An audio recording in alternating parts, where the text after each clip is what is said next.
Saludos dominicanos en todo el territorio de la República.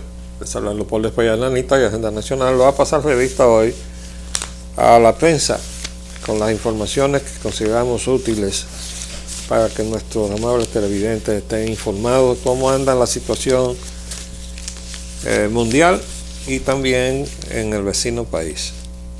La prensa de hoy nos trae en varios de los periódicos las protestas que hay en Haití. Aquí está en el periódico hoy: acusan a Martelly de manipular pasadas elecciones. Puerto Príncipe dice: varios miles de opositores se manifestaron ayer en la capital de Haití, Puerto Príncipe, contra el presidente Michel Martelly, al que acusan de haber manipulado los resultados preliminares de la primera vuelta de las elecciones presidenciales anunciadas el 5 de noviembre por el Consejo Electoral Provisorio. El pueblo haitiano se moviliza contra lo que denominamos golpe de Estado electoral, explicó Assad Bolsi, portavoz del partido Petit Dessalines, cuando la marcha opositora circulaba por los barrios populares de Puerto Príncipe. Este partido opositor califica de robo los resultados preliminares. Con un poco más de 14% de los sufragios, Moïse Jean Charles, candidato de Petit Dessalines, quedó en tercer lugar en la primera vuelta de los comicios. A Jovenel Moïse, el oficialista, se le atribuyó el 32% de los votos, seguido por Jude Celestin del partido LAPE con 25%. Bueno, lo que está pronosticado ahí es que se puede producir una guerra civil en Haití. Y nosotros deberíamos estar preparados para eso, cerrando la frontera y preparando nuestros contingentes militares para cumplir el cometido que la Constitución demanda de ellos. Estamos en eso. Bueno, de acuerdo con la prensa, no estamos en eso. Aquí aparece, por ejemplo, después de otra crónica sobre la oposición protesta en Haití, tenemos, vamos a ver si en este periódico, la información del adiestramiento que se le está dando a el personal del CEFRON.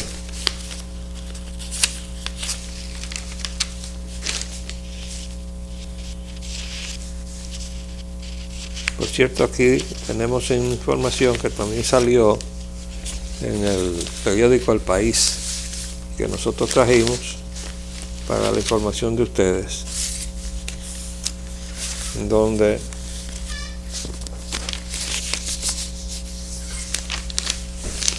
dice: Estados Unidos detiene en Haití por tráfico de drogas a 2 familiares de Maduro. 2 sobrinos de Cilia Flores, primera dama de Venezuela, o primera combatiente, como la etiqueta revolucionaria la denomina, fueron detenidos ayer en Haití mientras transportaban 800 kilos de cocaína y entregados a las autoridades norteamericanas, según fuentes de las agencias Reuters. El arresto de ambos hombres, Efraín Campos Flores, de 29 años, y Francisco Flores de Freitas, tuvo lugar en la capital Puerto Príncipe en una operación en la que habían participado la policía haitiana y la agencia antidroga estadounidense DEA, que se encargó de llevarlos en un avión hasta Nueva York. Ustedes se dan cuenta cómo es que está la situación en Haití. Allí no hay gobierno haitiano, señor. Allí está el gobierno del señor Clinton con Martelly. Y desde luego que hay un narcotráfico, ese es un narcoestado. Ya hemos mencionado repetidas veces que la contraparte del señor Juan Vicini en ese proyecto totalmente absurdo, de un proyecto binacional en la frontera, que no es más que la fusión de los 2 países en la parte económica. La contraparte haitiana, Jean-Antoine Marc Acra, su barco lleno de azúcar que atracó en el puerto de Miami, llevaba también droga, y andaba el hijo de Martelly ahí, y que quedó preso allá en Miami, y Martelly tuvo que ir allá y poner $5 millones de fianza para poderlo sacar a la calle, pero está bajo juicio en Estados Unidos el hijo de Martelly. Eso es con lo que ha estado negociando el Palacio Nacional Dominicano y con lo que ha estado contando como respaldo desde el Frente del Empresariado Económico Dominicano, una asociación con narcotraficantes haitianos. ¿Qué les parece? Bueno, pero observen, para que ustedes vean cómo nosotros no estamos haciendo nuestra tarea. Aquí está la crónica de lo que está pasando en Europa. Unión Europea y África discrepan sobre la repatriación de inmigrantes. Unión Europea ve retorno no voluntario es prerequisito de política migratoria. Ustedes están oyendo, retorno no voluntario. ¿Por qué? Porque hablaban aquí del retorno voluntario. Dice, renglón seguido matizan que se dará preferencia al retorno voluntario de personas de acuerdo con los derechos humanos, como habían solicitado las delegaciones africanas durante las negociaciones previas al encuentro. Sin embargo, el presidente del Consejo Europeo, Donald Tusk, no dudó en subrayar públicamente que el retorno voluntario es siempre preferible, pero cuando no sea posible, el retorno no voluntario es un prerequisito para una política migratoria. Pero eso es exactamente lo que nosotros necesitamos implementar aquí, y eso fue lo que se comprometió este gobierno que tenemos aquí en el Palacio Nacional a hacer, el retorno, primero propiciar el voluntario. Pero ¿qué pasó? Que con la frontera abierta, toda esa gente se devolvió otra vez para acá. Y el retorno no voluntario, es decir, las expatriaciones a las cuales obliga la ley y la Constitución dominicana, ¿dónde está? Les queremos recordar a los militares dominicanos que su cometido es sellar esa frontera. No necesitan orden de nadie para cumplir con su cometido, porque para eso son militares, cojollo.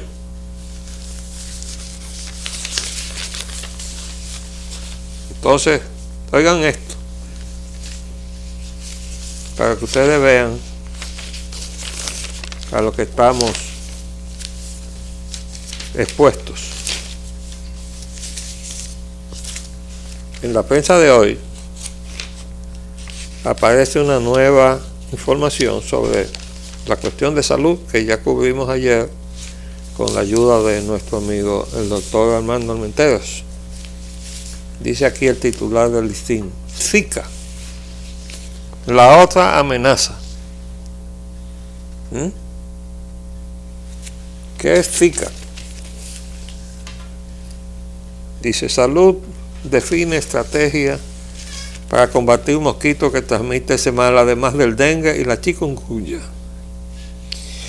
La fiebre del Zika, la otra enfermedad viral transmitida por los mosquitos Aedes aegypti, igual que el dengue y la chikungunya, es la nueva amenaza para el país, y las autoridades están elaborando una estrategia para impedir el ingreso de este nuevo mal al territorio nacional.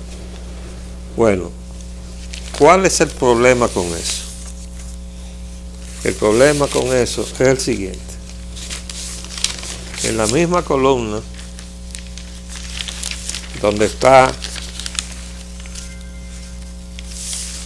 la crónica de esa información en el listín, salud define estrategias contra dengue, chikungunya y Zika. Aquí dice, mírenlo ahí, Pedernales: ingresan a 6 haitianos en centro por posible cólera. ¿Están huyendo? 6 haitianos que cruzaron por la frontera afectados con posible sospecha de cólera se encuentran recluidos en el hospital Dr. Helio Fiallo de aquí. Los médicos y enfermeras del centro asistencial atienden a pacientes de sectores de Pedernales con posibles dengue clásicos, diarreas y otros trastornos de salud producto de un virus que desde hace días afecta a esta zona. Ok, que desde hace días. ¿Cómo es que le entra ese virus ahí? Bueno, por los inmigrantes haitianos que no son detenidos en la frontera, impedidos de entrar al territorio dominicano. Recuerden la comparecencia del doctor Casanova de Santiago, que hizo precisamente una ponderación de los riesgos que nosotros estábamos corriendo en materia de salud por no controlar la inmigración haitiana. Y recuerden que también fue el arzobispo metropolitano de Santiago el que puso la alerta, dijo: aquí están entrando como perros por su casa en cantidades incontroladas de haitianos a Santiago. Entonces, las Fuerzas Armadas Dominicanas tienen una responsabilidad, tienen que hablarle la verdad a los dominicanos. Tienen que hablarle la verdad a los dominicanos. ¿Están haciendo su tarea? Ustedes no están haciendo su tarea. Porque si no, no tendríamos el problema que tenemos. Además, ¿cómo rayos nos van a explicar? Y eso tiene que hacerlo el aparato de la justicia dominicana. El que estuvieran en la calle, puestos en libertad, los haitianos que agredieron la patrulla de migración. ¿Cómo los vamos a sacar si van a ser agredidas los civiles que se envían entonces a bregar con, como le llama el doctor Casanova, los invasores? Vamos a hacer un pequeño paréntesis y volvemos en un minuto.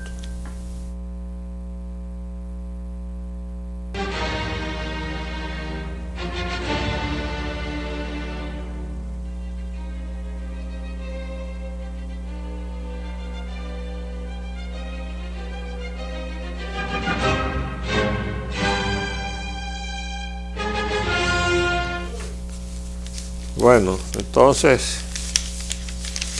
antes de que debo decirle, dedicarle 2 minutos, primero al amigo Percival Peña, que tiene ya un triunfo a su favor en materia de la politiquería de este país, porque él es miembro del Partido Revolucionario Moderno y fue el primero que se inscribió como candidato a senador en la jurisdicción número 1, y después que estaba inscrito el primero, trataron de anularle la inscripción y le estaban haciendo presión para no reconocerle su inscripción, y el Tribunal Electoral le ordenó al Partido Revolucionario Moderno inscribir la candidatura de Rafael Percival Peña. Eso en cuanto a la parte de menor importancia, pero lo felicitamos porque ganó esa batalla. Le estaban quitando su derecho a aspirar a ser senador después de cumplir con todos los requisitos de eso que se llama Partido Revolucionario Moderno, que para mí ni son revolucionarios ni modernos. Pero bueno, le respetamos al amigo su decisión de participar en esa entidad, porque el que le encabeza eso, que Luis Abinader, es un pro haitiano.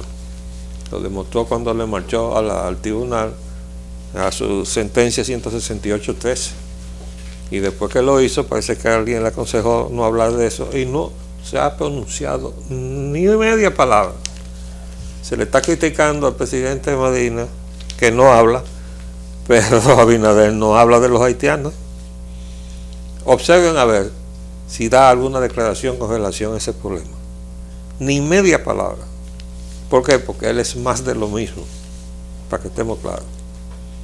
De todas maneras, lo más importante de lo que está haciendo Percival Peña no es eso. No sé si quedó claro, pero yo lo quiero aclarar. Él depositó una instancia ante el Tribunal Electoral donde planteó que no se registrara la candidatura del actual presidente Danilo Medina como candidato del PLD a las elecciones del 2016, hasta tanto el Tribunal Constitucional no se pronuncie sobre el fondo de una instancia que se depositó a su tiempo y que ha sido declarada en estado de fallo, donde ellos están tomándose su tiempo para definir la posición del Tribunal Constitucional sobre la inconstitucionalidad de la modificación de la Constitución para propiciar la reelección. Entonces, él está echando esa batalla en ese primer nivel que se llama el Tribunal Electoral, con relación a la inscripción de la candidatura de Danilo Medina, el hombre que dijo en todos los idiomas posibles que no quería la reelección. Ustedes tienen que haberlo visto, porque le han coleccionado todas las declaraciones que él dio. Y entonces él que dice que él no prefiere hablar, sino ejecutar, hacer con acciones. Bueno, él habló mucho en contra de la reelección y su acción fue meterse en la reelección. Así estamos. De todas maneras, quería aclarar que en la última presentación quizás quedó un poco embrollado el asunto de la notificación que le habían hecho a Percival de un acto de alguacil. Es sencillamente que él ha estado gestionando la prueba de que en el Senado de la República se enterraron 3 proyectos de ley. Uno formulado por la Junta Electoral, como lo exige la Constitución, para poder oficiar lo que es un derecho de todo ciudadano, que es el referendo. Entonces, el referendo necesita una ley, y esa ley no solamente depositó la Junta un proyecto, sino que Félix Bautista se depositó en el Senado un proyecto de ley, y la Cámara de Diputados de Carlos Gabriel García conoció un proyecto de ley, lo aprobó de urgencia, lo envió al Senado, y el Senado dejó perimir 3 proyectos de ley para poder llevar adelante lo que es una obligación constitucional, que es la de hacer un referendo cuando la Constitución se modifica en la forma en que fue modificada. De modo que esa acción deliberada del Senado, controlado por el partido de gobierno, va a ser prueba suficiente para demostrar la intención que se ha demostrado de que se ha conspirado contra el derecho ciudadano de ejercer sus derechos fundamentales. De todas maneras, es una situación que está pendiente, pero queríamos hacer la aclaración. Por último, quería decirle a la Corporación Dominicana de Empresas Estatales que esa conspiración que ellos tienen contra la clase media de declarar situaciones de mantenimiento, lo que son apagones programados debido al problema que tienen con la privatización de la energía eléctrica, obsequio del neoliberalismo que se implantó aquí en 1996 hasta la fecha, en donde lo que era un servicio de utilidad pública fue convertido en un negocio abierto a la inversión extranjera y a la especulación, dejando inerme a los usuarios obligados del sistema, que nos vimos pasados de un día para otro de ser clientes de la Corporación Dominicana de Electricidad, entidad del Estado Dominicano, a clientes de inversionistas privados nacionales y extranjeros que han expoliado el bolsillo de los dominicanos al amparo de la inercia de los gobiernos neoliberales que hemos tenido, los 3 gobiernos de Leonel Fernández y el actual gobierno de Danilo Medina. Esa es la situación que tenemos, pero tenía que dedicarle eso porque hoy nos dejaron en el circuito de 24 horas, a donde yo vivo, 1:30 también, sin energía, gracias a un disparo en la red que no supieron decir dónde fue, pero así es que nos lleva. Les hablo por la Espellananita. Hasta luego.